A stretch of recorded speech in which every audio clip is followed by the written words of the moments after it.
안녕하세요. 건강한 라이프 스타일을 위한 정보. 오늘은 많은 분들이 궁금해하시는 오십견에 대해 자세히 알아보는 시간을 갖겠습니다. 특히 오십견의 원인부터 최신 치료법, 그리고 생활 속에서 실천할 수 있는 효과적인 대처 방법까지 총체적으로 다룰 예정이니 어깨 통증으로 고생하고 계시거나 미리 예방에 깊은 관심을 가지고 계신 분들이라면 이번 영상에 집중하여 끝까지 시청해 주시기 바랍니다. 먼저 오십견이 무엇인지 그 개념을 명확히 짚고 넘어가겠습니다. 오십견은 말 그대로 50대 전후에 주로 발생한다고 해서 붙여진 친숙한 이름인데요. 하지만 정식 의학 용어로는 동결견 또는 유착성 관절낭염이라고 부릅니다. 이 질환은 어깨 관절을 감싸고 있는 캡슐과 같은 역할을 하는 관절낭에 염증이 발생하고, 이 염증으로 인해 관절낭이 서로 들러붙는 유착이 진행되면서 극심한 통증과 함께 어깨의 자유로운 움직임이 심하게 제한되는 특징을 보입니다. 흥미로운 점은 과거에는 주로 50대 이상의 연령층에서 흔하게 나타났지만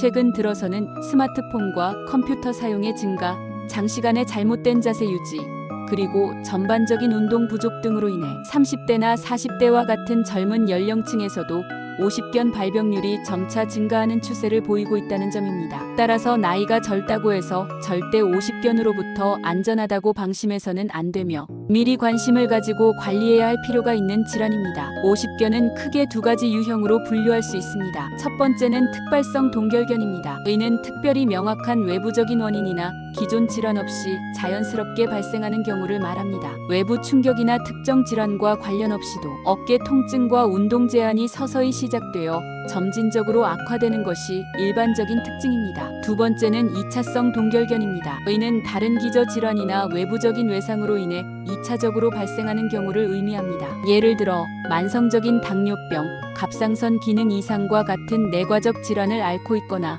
과거 어깨 부위에 큰 외상을 입었거나 혹은 어깨 수술 후 일정 기간 동안 어깨 움직임이 제한되면서 2차적으로 오십견이 발생할 수 있습니다. 특히 당뇨병 환자의 경우 오십견 발생 위험이 일반인보다 훨씬 높을 뿐만 아니라 치료 기간 또한 길어지고 재발률도 높은 경향이 있으므로 당뇨병 환자는 어깨 통증에 더욱 각별한 주의와 적극적인 관리가 필요합니다. 정확한 진단은 오십견 치료의 가장 중요한 첫걸음이라고 할 수 있습니다. 어깨에 통증이 있다고 해서 모든 통증이 다 오십견으로 인한 것은 아닙니다. 어깨 통증을 유발하는 질환은 매우 다양하며 오십견과 비슷한 통증, 양상을 보이는 대표적인 질환으로는 어깨 힘줄이 파열되는 회전근개 파열, 어깨 관절 주위에 석회가 쌓여 통증을 유발하는 석회성 건염, 그리고 어깨를 움직일 때 특정 구조물이 충돌하여 통증을 일으키는 어깨 충돌 증후군 등이 있습니다. 따라서 자가 진단을 통해 섣불리 판단하기보다는 반드시 정형외과 전문의의 정확한 진찰과 함께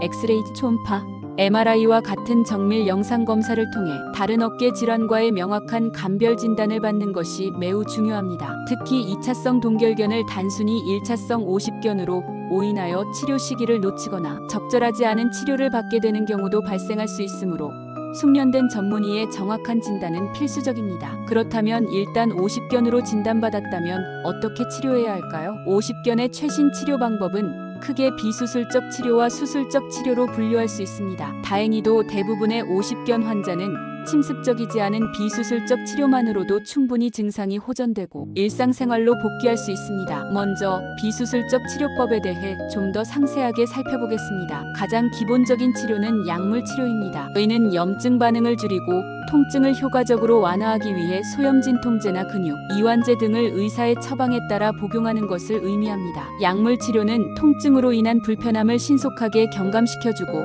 이후에 이어질 재활치료나 운동치료를 위한 통증 조절에 중요한 기반을 제공합니다. 약물 복용 시에는 반드시 의사나 약사의 지시에 따라야 하며 개인의 건강 상태와 약물 반응을 고려해야 합니다. 다음으로 오십견 치료에서 핵심적인 역할을 하는 것은 자가 운동 및 도수 치료입니다. 약물 치료와 병행하며 가장 중요하게 고려되는 치료법 중 하나입니다. 전문 물리치료사의 세심한 지도를 받아 어깨 관절의 굳어버린 운동 범위를 회복하고 약해진 주변 근력을 강화하는 맞춤형 운동 프로그램을 꾸준히 시행하는 것이 매우 중요합니다. 도수 치료는 숙련된 치료사가 직접 손을 이용하여 환자의 관절과 근육을 부드럽게 이완시키고 관절의 가동 범위를 점진적으로 늘려주는 치료법입니다. 이는 통증 완화뿐만 아니라 어깨 기능을 효과적으로 회복하는 데 큰 도움을 줍니다. 하지만 자가 운동은 잘못된 자세나 과도한 강도로 시행할 경우 오히려 어깨에 무리를 주어 통증을 유발하거나 증상을 악화시킬 수 있으므로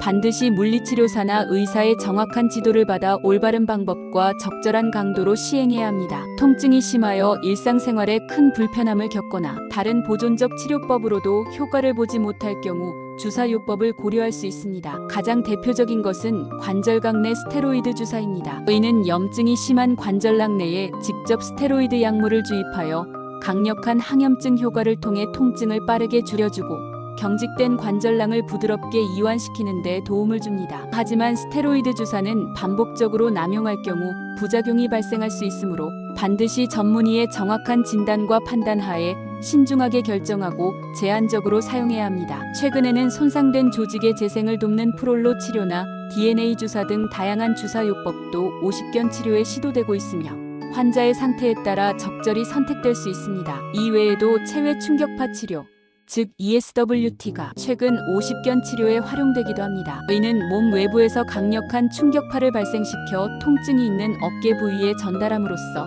손상된 연부 조직의 재생을 촉진하고 염증 반응을 감소시키는 치료법입니다. 아직 오십견의 표준 치료법으로 광범위하게 인정받고 있지는 않지만 일부 환자들에게서 통증 감소 및 기능 개선에 긍정적인 효과가 보고되고 있어 새로운 대안으로 주목받고 있습니다. 비수술적 치료에도 불구하고 6개월 이상 장기간 증상이 호전되지 않거나 어깨 관절의 구축이 너무 심하여 일상생활에 심각한 장애를 초래하는 경우 수술적 치료를 고려할 수 있습니다. 주로 관절경을 이용한 수술이 시행되는데요. 이는 아주 작은 피부 절개를 통해 특수 내시경과 미세수술 도구를 삽입하여 어깨 관절 내부를 직접 고해상도로 확인하면서 염증으로 인해 두꺼워지고 들러붙은 유착된 관절랑을 정교하게 풀어주는 시술입니다. 최소 침습적인 방법으로 진행되어 수술 부위가 작고 회복이 비교적 빠르다는 장점이 있습니다. 하지만 수술 후에도 어깨 관절의 기능, 회복과 재발 방지를 위해 반드시 물리치료사와 함께 꾸준하고 체계적인 재활치료를 진행해야 합니다. 우리나라에서는 한의학적 치료 또한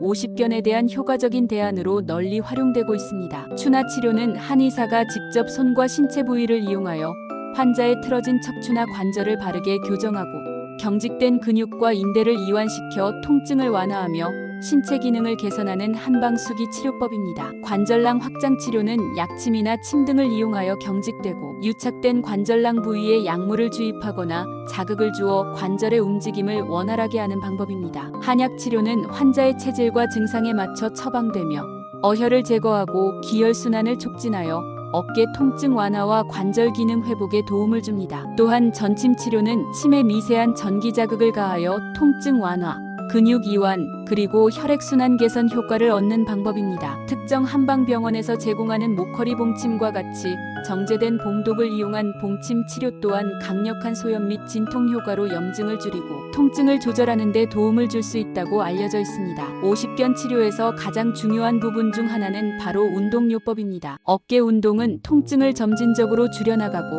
굳어버린 관절의 가동 범위를 회복하며 나아가 재발을 효과적으로 방지하는 데 필수적인 요소입니다. 몇 가지 대표적인 오십견 운동법을 자세히 소개해드리겠습니다. 첫 번째는 거상 운동입니다. 이 운동은 편안하게 누운 자세에서 시작합니다. 아픈 팔의 손목을 아프지 않은 손으로 부드럽게 잡고 팔꿈치를 곧게 편 상태를 유지하면서 아픈 팔을 천천히 머리 위로 쭉 뻗어 올립니다. 마치 만세를 하듯이 최대한 어깨가 늘어나는 느낌이 들도록 부드럽게 올렸다가 다시 천천히 조절하며 제자리로 돌아옵니다. 이 동작을 반복하여 어깨의 유연성을 점진적으로 길러주는 것이 중요합니다. 통증이 없는 범위 내에서 최대한의 가동 범위를 확보하는 것이 목표입니다. 두 번째는 외회전 운동입니다. 이 운동은 팔꿈치를 옆구리에 단단히 붙인 상태에서 시작합니다. 팔꿈치가 몸에서 떨어지지 않도록 주의하면서 아픈 팔의 손을 바깥 방향으로 천천히 회전시키며 어깨를 외회전시킵니다. 이때 어깨와 팔꿈치에 무리가 가지 않도록 부드럽게 진행합니다. 이 운동은 어깨의 외회전 기능을 회복하는 데 매우 효과적입니다. 세 번째는 내전 운동입니다. 아프지 않은 쪽 손을 이용하여